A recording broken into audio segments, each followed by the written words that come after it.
I want to talk to you informally for just a few minutes about positive self-image and positive self-motivation. But I promise you that I'm like the man who said, I don't let my subject get in the way of what I want to say. So I'll be talking about principally positive self-image and positive self-motivation. Now, my philosophy I have branded the science of living. Science coming from the original Greek word gnoskai or gnoski, depending upon which province of Greece you're from. Gnoskai meaning to know. So then the science of living, as I call it, means to know how to live. And this is what I deal with, not so much religious dogmas and doctrines and so on. One unique thing about my type of evangelism is that I do not attempt to convert anyone to any particular form of organized religion. My only aim is to try to convert the individual to believe in himself, to believe in the God, the divinity, which resides in his own being. And whatever your philosophical or religious background, when you believe in yourself, this makes you a better person. And I say it this way sometimes. I believe in God, therefore I believe in myself. To me, there's really no difference in the individual believing in himself and believing in God. I just don't think that a person believes in God correctly until he believes in himself. And when you believe in the God that is within you, this becomes a practical kind of faith and belief. Also, my teaching is a form of positive self-image psychology. It teaches the individual to know himself. Over the door of the temple at Adelphi are the immortal words, man, know thyself. Many times I've made the statement that an individual knows nothing until he knows himself. And since I'm here in the academic community tonight, I would like to express a concern which I've had the privilege to express at Harvard Medical School and also at the University of Alabama the earlier part of this year. Many times I'm very much concerned about people who may go all the way through the formal academic process without really getting to know themselves. And I'm not going to ask you to answer out loudly, but I'm going to ask you to sort of probe your own mind and cross-examine yourself within your own mind for a moment. And ask yourself the question in the silence of your own soul. Do I know who I am? Ask yourself that in the silence of your own soul. And in my philosophy and practice, I teach the individual to relate to himself correctly and positively. And many people say to me, well, Reverend Ike, what good is this teaching of individual self-knowledge going to do for society? And I usually reply that the individual is the first unit of society. Society is made up of individuals, and society cannot be better than the individuals of which it is made up. And before a person can get along with society and in the world, he must first learn how to get along with himself. And I'm going to tell you this, and I use it for a test on myself many times. If you find out that you're always unsuccessful in getting along with other people, the trouble is not so much other people, the trouble is you.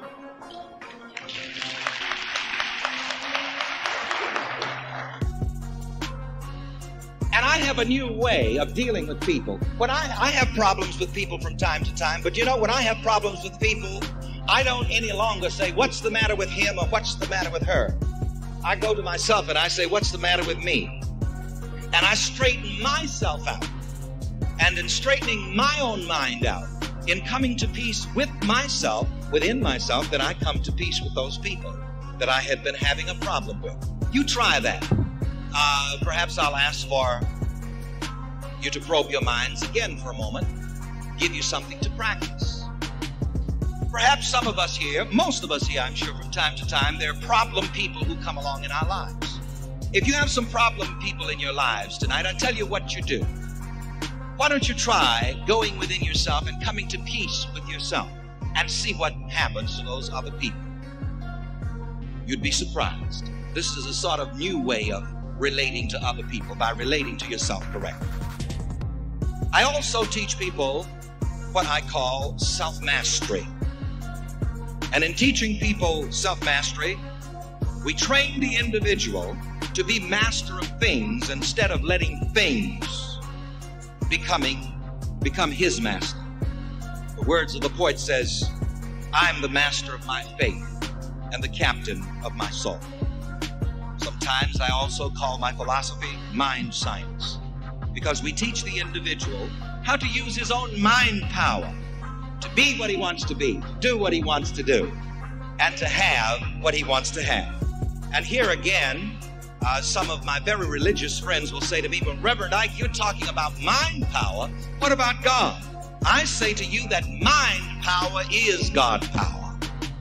That's what I say, because God is the mind power which is within the self-awareness of each individual. And when you learn how to work your mind, then everything gets easy. Mind power is God power. If you want to be something, the way to become that is to define yourself as that. I want to say it again, slowly and perhaps somewhat redundantly. When I studied theology and the ministry and so on, I was taught homiletics and hermeneutics and so on. But I discovered that I'm dealing with the subconscious mind, and the subconscious mind learns by repetition. And so I'm purposely repetitious many times. If you want to be something, the way to become what you want to be is to define yourself as the one who is already that which you wish to be. Those of you who are here in various courses of study at the University Center, I'm sure that you're here mostly because at some point or the other in your mind, you defined yourself as a minister or a teacher or a social worker or whatever you wanted to be. And after defining yourself as being that which you wanted to be, you begin to cooperate with that vision. And the way to do what you want to do successfully is to, first of all, define yourself as the one who is doing what you want to do. The way to have what you want to have is to define yourself as the person who is already having that which he wants to have. The Bible calls this telling the end from the beginning. And we teach many different techniques to help a person define that which he wants to be, to do, and to have. And one of my favorite techniques is called the technique of visualization. We teach people to go within what I call the transliminal area of the mind and actually see themselves being, doing, and having the good which they want to have. And of course, this is strictly in that good old book also, because the Bible says where there is no vision, the people perish. And what does that mean? It means that if you cannot see yourself being what you want to be, you will not be it. If you cannot see yourself doing the good you wish to do, you will not be able to do it. If you cannot see yourself having the good that you desire, you will not have it. So I'm going to give you an assignment here again. It's probably about the third assignment of this afternoon already, but here again, my philosophy is a practical philosophy. When you go home this evening, before you go to sleep tonight, after you've already made yourself comfortable in your bed, get quiet and begin to visualize. Think of the good things that you want to be, to do, and to have. Think of your goals that you're trying to accomplish, and move right into that transliminal area of your mind between the conscious and the subconscious, between the intellect and the subject, and just see and feel yourself already being, doing, and having the good which you desire. I teach people this, and fantastic things happen. I'm thinking of a Baptist minister down in Georgia who was with me Sunday before last for our telecast, and you'll see him on the telecast here. He said the very first time that he saw a telecast in this area, I practiced visualization on the television, which briefly is what I just told you to do this evening. And he said he had been a minister for 30 years, and he had pastored churches, but his health failed on him, and he had to give up pastoring, which is really what he wanted to do. And not only that, he said he didn't have a very good experience with money, because after being married for 30-some years, he and his wife had never had a honeymoon to begin with and had never had a vacation. And so he thought, well, you know, this is strange to me, but I don't have anything to lose, so I'll try it. That night, he tried the visualization process, becoming quiet just before going to sleep, thinking of his goals, thinking of the good things that he'd like to have. And because he had never had a vacation in 30 years, it was the first thing that he wanted to have. So he saw himself on a vacation.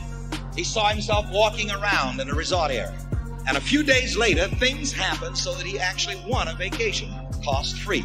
A few days later, things happened so that he could buy a home in a resort area so that he and his wife can vacation there whenever they wish. Not only that, he felt better in his body. His health began to improve, and he's back pastoring now. He's back in the Baptist ministry in Toccoa, Georgia. As a matter of fact, he should be with us on this coming Sunday at the Omni. His health has improved, and he told us on the telecast a couple of Sundays ago that all of his life he had been sickly. And he was a joke in his family, and whenever they needed some medicine, he had his own private drugstore, and they would just go into the medicine cabinet and said, let's go into Daddy's medicine cabinet and get something for whatever is wrong. But he began to see himself as a healthy person in his own mind. He began to see himself as a happy person in his own mind. He began to see himself as a loving and beloved person in his own mind as never before. He began to see himself as a successful and prosperous person. And he's prospering as never before. He's built a new parsonage, and he has built a new church in his hometown there in Toccoa, Georgia.